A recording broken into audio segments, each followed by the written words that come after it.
তো এটা হচ্ছে ফ্ল্যাঙ্ক, যে কিনা পৃথিবীর একটি অন্যতম জিনিয়াস বাচ্চা ছিল। সে পৃথিবীর ভালোর জন্য কাজ করতে চাইতো, তবে তার প্রতিটি কাজে কোথাও না কোথাও গড়বড় হয়ে যেত। তো ফ্ল্যাঙ্ক লক্ষ্য করে যে স্কুলের প্রতিটি বাচ্চাই তাদের শুলেসগুলো বাঁধতে পারে না ঠিক মতো, তাই সে একটি স্প্রে বানিয়েছে যেটি পায়ের উপর করলে সেখানে একটি জুতো তৈরি হয়ে যায়, যেটি দেখে সবাই চমকে গিয়েছিল। কিন্তু চমকটি ততক্ষণ পর্যন্ত ছিল যতক্ষণ পর্যন্ত একজন কোশ্চেন করে যে এই জুতোটি খুলবো কিভাবে। এরপরে ফ্ল্যাঙ্ক জুতোটি খোলার চেষ্টা করে, তবে সে এটা ভেবেই পায় না জুতোটা আসলে খুলবে কিভাবে। আর তখনই সবাই ওকে নিয়ে মজা করতে শুরু করে, আর ফ্ল্যাঙ্ক তখনই বাড়িতে চলে আসে আর জুতাটি খোলার অনেক চেষ্টা করে, তবে সে কোনোভাবেই জুতাটি খুলতে পারে না। এরপরে সে হতাশ হয়ে যায়। আর এই বিষয়টা নিয়ে ফ্ল্যাঙ্কের বাবা মাও খুবই চিন্তিত ছিল। তখন সেদিন রাত্রেবেলা ফ্ল্যাঙ্কের মা ফ্ল্যাঙ্কের ঘরে আসে এবং বলে, তোমার ইনভেনশনগুলো খুবই অসাধারণ। তখন ফ্ল্যাঙ্ক বলে তার মাকে, এভাবে মিথ্যা আশা দেওয়ার কোনো দরকার নেই, আমি জানি সবাই আমাকে পাগল ভাবে। তখন তার মা তাকে বলে, চিন্তা করো না, প্রথম সবারই এরকম সমস্যা হয়েছিল, কিন্তু পরিশেষে তারা সবাই দিন শেষে পৃথিবীর সবচেয়ে ভালো বিজ্ঞানী হয়েছিল। আর এই কথাটি ফ্ল্যাঙ্ককে অনেক অনুপ্রাণিত করে। এর ফলে ফ্ল্যাঙ্ক আবার পুনরায় তার এনার্জি ফিরে পায়। এরপরে ফ্ল্যাঙ্ক আরো অনেক জিনিস বানায়, ফ্লাইং কার, কথা বলা বানর, চলাচল করা টিভি এবং চুল উঠানোর তেল। তবে এই সব কিছুই ফেল হয়ে যায়, কিন্তু এরপরেও ফ্ল্যাঙ্ক হাল ছাড়েনি। সে একের পর এক প্রজেক্ট নিয়ে কাজ করেই যাচ্ছিল। তো এরপরে দেখা যায় ফ্ল্যাঙ্কের শহরে সকল প্রকারের খাবার শেষ হয়ে গিয়েছিল। সেখানে শুধু ছিল মাছ ভাজা, মাছের চকলেট, মাছের স্যান্ডউইচ, মাছের জুস, সবকিছু মাছেরই, যা মানুষের দৈনন্দিন জীবনকে খুবই নাজেহাল করে দিচ্ছিল।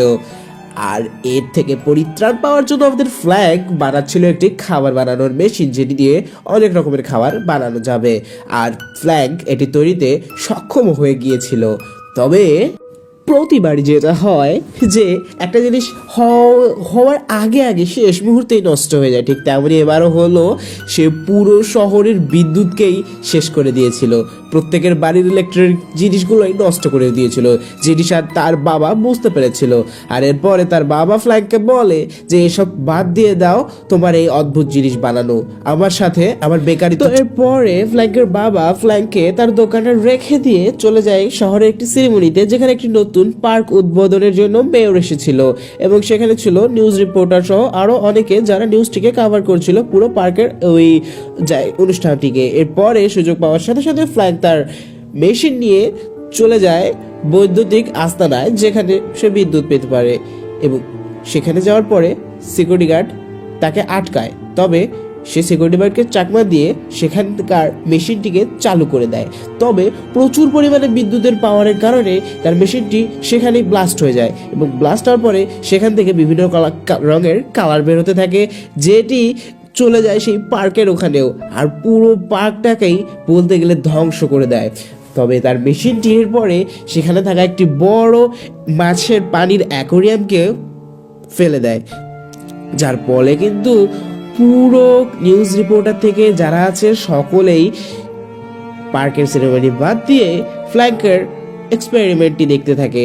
আর এক পর্যায়ে সবাই মিলে ক্ষিপ্ত হয়ে যায় ফ্ল্যাঙ্কের এই এক্সপেরিমেন্টের উপর, যেখানে তার বাবাও ছিল এবং তার বাবা মনে মনে খুবই ভেঙে পড়ে তার ছেলের জন্য, কারণ কোনো বাবাই তার ছেলের এত বড় অপমান সহ্য করতে পারবে না। তো পরের সিনে আমরা দেখতে পারি নদীর কিনারে আমাদের ফ্ল্যাঙ্ক বসেছিল তার বানরের সাথে এবং হতাশার একটি সময় কাটাচ্ছিল ব্রিজের নিচে। আর সেখানে হঠাৎ করে সানভি নামের একটি মেয়ে চলে আসে, যে কিনা একজন নিউজ রিপোর্টার ছিল। কিন্তু তার দুঃখ ছিল এটাই যে তাকে কখনোই তার ইচ্ছে মতো নিউজ রিপোর্ট করার জন্য পাঠাতো না, সবসময় বিরক্তিকর কিছু নিউজ প্রকাশ করার জন্য তাকে পাঠাতো। তো এখানে সানভি আর ফ্ল্যাঙ্ক একটাই অবাক হয়ে যায়। এরপরে সানভির চোখ যায় ফ্ল্যাঙ্কের জুতোর দিকে, যেটি সানভির খুবই পছন্দ হয়। আর এটি দেখার পরে ফ্ল্যাঙ্কেরও অনেক ভালো লাগে, কারণ জীবনে প্রথম কেউ তার কোনো এক্সপেরিমেন্টের উপরে কি বলবো খুশি হয়েছে। তো এরপরে তারা দেখতে পারলো যে আকাশ থেকে অনেকগুলো বার্গার পড়ছে। এটি মূলত ছিল ফ্ল্যাঙ্কের সেই এক্সপেরিমেন্টেরই ফল, যেটি কিছুক্ষণ পরেই শুরু হয়ে গিয়েছিল। তো এরপরে দেখা যায় আকাশ থেকে অনেকগুলো বার্গার পড়ছিল এবং এটি দেখার পরে শহরের সকল লোকেরা অবাক হয়ে গেছিল এবং স্যানভিও সাথে সাথেই নিউজ কভার করা শুরু করে দেয়। আর এরপরে যখন সবাই জানতে পারে যে এই কাজটি ফ্ল্যাঙ্কের করা, তখন যারা ফ্ল্যাঙ্ককে একটু আগে খারাপ বলছিল তারাই এখন ফ্ল্যাঙ্কের প্রশংসা করতে থাকে। সো এর থেকে বোঝা যায় খারাপ সময় কেউ পাশে না থাকলেও ভালো সময় কিন্তু সবাই চলে আসে। তো এরপরে স্যানভি বলতে থাকে আমাকে তোমার ল্যাবে নিয়ে যাও, আর সকলে বলতে থাকে যে বার্গার বৃষ্টি আরেকবার করো, কিন্তু তার বাবা অর্থাৎ ফ্ল্যাঙ্কের বাবা কোনো মতেই ফ্ল্যাঙ্ককে আর একটি এক্সপেরিমেন্টও করতে দেওয়ার পারমিশন দিচ্ছিল না। এরপরে সে তার বাবাকে অনেক জোরাজোরি করার পরে তার বাবা রাজি হয়ে যায়। আর এর সাথে সাথেই ফ্ল্যাঙ্ক স্যানভিকে নিয়ে তার ল্যাবে চলে আসে এবং সে দেখায় যে কিভাবে সে সামান্য পানি থেকে কিভাবে খাবার তৈরি করে। এরপরে ফ্ল্যাঙ্ক স্যানভিকে জিজ্ঞেস করে তোমার কি খিদে পেয়েছে? তখন স্যানভি বলে হ্যাঁ খিদে পেয়েছে। তখন ফ্ল্যাঙ্ক কম্পিউটারে খাবারগুলোর মেনু সেট করে দেয় আর সাথে সাথেই আকাশ থেকে খাবার পড়তে শুরু করে দেয়। তো আর এটার নিউজটাও সাথে সাথেই স্যানভি কভার করে নেয়। আর এরপরে শহরের সব লোকই ফ্ল্যাঙ্ককে পছন্দ করা শুরু করে দেয়, এমনকি মেয়রও ফ্ল্যাঙ্কের ফ্যান হয়ে যায় এবং ফ্ল্যাঙ্কের সাথে মিটিংও ফিক্স করে দেয়। আর স্যানভি অন্যদিকে সবসময় এই জিনিসটির নিউজ কভার করতে শুরু করে দেয়। আর এরপরে মেয়র ফ্ল্যাঙ্ককে বোঝাতে থাকে যে তুমি দিনে 2-3 বার করে এরকম বৃষ্টি করে দিও, তাহলেই হবে। আর এর ফলে আমাদের শহরের অনেক নাম ডাক হবে, বাইরের শহর থেকে মানুষ আমাদের শহরে আসবে, ঘুরতে আসবে, দেখতে আসবে, আমাদের শহর অনেক বড়। তো এরপরে ফ্ল্যাঙ্ক মেয়রের কথা শুনে সেই কাজটি করতে লাগলো। সে প্রতিদিন খাবারের বৃষ্টি করাতো আর বেঁচে যাওয়া খাবারগুলোকে একটি গাড়ি বানিয়েছিল যেটির মাধ্যমে অন্য শহরে পৌঁছে দিত। আর এরপর থেকেই ফ্ল্যাঙ্কের সবাই নাম করতে থাকে। তো একদিন দেখা যায় একটি পুলিশ অফিসার ফ্ল্যাঙ্কের কাছে আসে এবং বলে যে কাল তার ছেলের জন্মদিন, তাই কিছু একটা স্পেশাল করতে। ফ্ল্যাঙ্ক রাজি হয়ে যায় এবং সে কিছু একটা স্পেশাল করে। আর পরদিন সকালেই দেখা যায় পুরো শহরটি একটি আইসক্রিম ল্যান্ডে পরিণত হয়ে গিয়েছিল এবং এটি ছিল পুরোটাই ওই পুলিশ অফিসারের এই ছেলেটির জন্য একটি সারপ্রাইজ স্বরূপ, যেটি দেখে আসলেই বাচ্চাটি খুবই খুশি হয়। পাশাপাশি বাচ্চাটির বাবাও খুবই খুশি হয়ে যায় এবং এরপরে বাবা ছেলে দুজনে মিলে আইসক্রিম ল্যান্ডে এক কথায় আইসক্রিমের উপরে খেলা শুরু করে দেয়।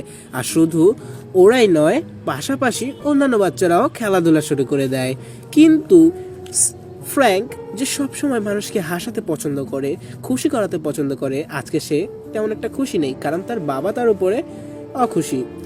এরপরে স্যানভি চলে আসে আর স্যানভিও ওকে ধন্যবাদ জানায় এরকম একটা সুন্দর দিন উপহার দেওয়ার জন্য। আর এরপরে স্যানভি এই দিনটারও একটা নিউজ কভার করে ফেলে আর আজকের দিনের নাম দেয় আইসক্রিম ডে। এরপরে স্যানভি অন্যান্য শহরে নিউজটি ছড়িয়ে দেয় যে অন্যান্য শহরের কাছে এই শহরের মেয়র বলতেছে যে এই শহরে সকলকে আসতে। এবং এর পরে দেখা যায় স্যানভি এবং ফ্র্যাঙ্ক দুজনে মিলেই শহরের বাইরে একটি জায়গায় চলে যায়, যেখানে ফ্র্যাঙ্ক স্যানভির জন্য একটি জেলি দিয়ে তৈরি রাজমহল বানিয়ে রেখেছিল, যেটি দেখে স্যানভি খুবই খুশি হয়ে যায়, কারণ ওরও অনেক পছন্দ ছিল জেলি। এরপরে দুজনে কাছাকাছি আসছিল এবং তখনই ফ্র্যাঙ্কের কল চলে আসে মেয়রের এবং মেয়র তাকে বলে যে একটি হোটেলের গ্র্যান্ড সেরিমনি রয়েছে, যেটার উদ্বোধন ফ্র্যাঙ্ককে দিয়ে করাতে চায়। এরপরে ফ্র্যাঙ্ক তার বাবাকেও সেখানে নিয়ে এসে এবং বাবাকে সব কথা খুলে বলে, সব ঘটনা। এরপরে তার বাবা বলে তুমি এটি বন্ধ করে দাও, আমার এটি একদম ভালো লাগছে না। এরপরে ফ্র্যাঙ্ক মন খারাপ করে আবার সেখান থেকে চলে যাচ্ছিল। এরপরে একটা জিনিস দেখা যায় যে এই খাবারগুলোর সাইজ দিনকে দিন বেড়েই চলছিল, তবে ফ্র্যাঙ্কের এটা নিয়ে তেমন একটা মাথা ব্যথা ছিল না।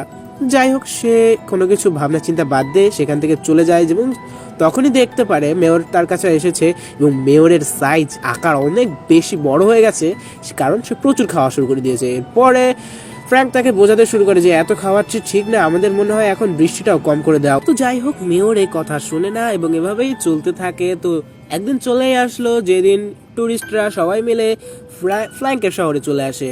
আর এই দিনটা ফ্ল্যাঙ্কের জন্য স্পেশাল ছিল, কারণ সে এই পুরো অনুষ্ঠানটার নিজের হাত দিয়ে উদ্বোধন করেছিল। তো এর মধ্য দিয়েই শুরু হয়ে গেল সেখানকার ফেস্টিভ্যালগুলো। আর ঠিক তখনই সেখানকার আবহাওয়ার পরিবর্তন হওয়া শুরু করে দিল। হঠাৎ করে নুডলসের একটা টর্নেডো চলে আসলো তার কাছে, সবার কাছে। তখনই ফ্ল্যাঙ্ক তাড়াতাড়ি করে ল্যাবে গিয়ে দেখে মেয়র রাতের জন্য প্রচুর ডিনার অর্ডার দিয়ে দিয়েছে, যেটি মাত্রাতিরিক্ত লেভেল পার করে ফেলেছে। এমনকি যে মেশিন দিয়ে খাবার তৈরি হতো সেই মেশিনটাও ব্লাস্ট হয়ে গেছে। এখন কি করবে কেউই কিছু বুঝতে পারছিল না। অন্যদিকে উপর থেকে তুফান কিন্তু আসতেছিল, বাট শহরের মানুষ ভাবতেছিল হয়তোবা তুফান থেমে গেছে, সবাই শান্তিতে ছিল। তখনই স্যানভি বলে, না, হয়তোবা আরো ভয়ঙ্কর কিছু আসতে চলেছে আমার সম্ভাবনার মতে। হয়তোবা এবার পুরো দুনিয়াই শেষ হয়ে যাবে এই খাবারের তুফান। যা দেখে ফ্ল্যাঙ্কো খুবই হতাশ হয়ে যায় এবং নিজের আশাটাই শেষ করে দেয় এবং পুনরায় আবার আগের মতন হতাশ হয়ে সে চলে যায়। যা দেখে তার বাবা দেখতে পারে যে তার সাদা অ্যাপ্রনটি পড়ে আছে। এরপরে সে ফ্ল্যাঙ্ককে কিছু বলেনি, শুধুমাত্র অ্যাপ্রনটি ফ্ল্যাঙ্ককে দিয়ে চলে যায়। আর এটি থেকেই ফ্ল্যাঙ্ক তার মায়ের কথাগুলো ভাবতে থাকে এবং পুরনো উদ্দীপনা ফিরে পায়। এরপরে সে ল্যাবে যায় এবং এই তুফানকে আটকানোর জন্য প্রচুর পরিমাণে ইনভেস্টমেন্ট করতে থাকে, যার ফলে সে একটা ফ্লাইং কার বানিয়ে ফেলে এবং সেই ফ্লাইং কারের মধ্যে সে তার বাবা এবং স্যানভি মিলে যাওয়া শুরু করে দেয়। কিন্তু ততক্ষণে শুরু হয়ে গিয়েছিল সেই ঝড় তুফান। এরপরে তারা যাচ্ছিল কিভাবে কি বন্ধ করা যায়, তার কারণে মূল যে মেইন ঝড়টি যেখানে শুরু হয়েছে সেখানে যাওয়ার জন্য। তবে সেখানে ইতোমধ্যে অনেকগুলো মনস্টার তৈরি হয়ে গিয়েছিল, তো তারা এবার সেই মনস্টারগুলোকেও মারছিল এবং এক পর্যায়ে ফ্ল্যাঙ্ক সেখানে একটি টাইম বম ফিক্সড করে দেয় এবং সেটিকে রেখে দিয়ে সেখান থেকে কোনো মতে পালিয়ে নিচের দিকে চলে আসছিল। আর সাথে সাথেই সেই ঘূর্ণিঝড়ের ভেঙে যায় সেখানেই, তবে ফ্ল্যাঙ্ক সেখানেই হয়তো বা আটকা পড়ে গিয়েছিল। এরপরে স্যানভি এবং তার বাবা ফিরে আসে আর এরপরে দেখা যায় যে ফ্ল্যাঙ্ক ওখানে আটকে রয়েছে। তো স্যানভি এবং তার বাবা চলে আসে এবং তারা দুজন খুবই দুঃখিত ছিল, কারণ ফ্ল্যাঙ্ক তখন পর্যন্ত সেখানেই ছিল। এরপরে দেখা যায় যে কিছু বাদুড়ের মতন প্রাণী ফ্ল্যাঙ্ককে নিয়ে এসেছে, যা দেখে শহরের সকলের মধ্যে আনন্দ চলে আসে এবং তার বাবা বলে, না, আমি আমার ভুল বুঝতে পেরেছি, আসলে তুমি চাইলে অনেক কিছু করতে পারো বাবা। এরপরে সকলে খুবই খুশি হয়ে যায় এবং শহরের সকলে মিলে তাকে অভিনন্দন জানায়, পাশাপাশি স্যানভিও তাকে খুবই ধন্যবাদ জানায় এবং অভিনন্দন জানায়। আর গল্পটি আমাদের আজকে এখানেই শেষ হয়ে যায়। সো কেমন লাগলো গল্পটি? যদি ভালো লাগে থাকে তবে নেক্সট এপিসোডগুলোর জন্য অবশ্যই সাবস্ক্রাইব করে দাও এবং ভালো লাগলে একটু লাইক করে দাও। ওকে, বাই বাই।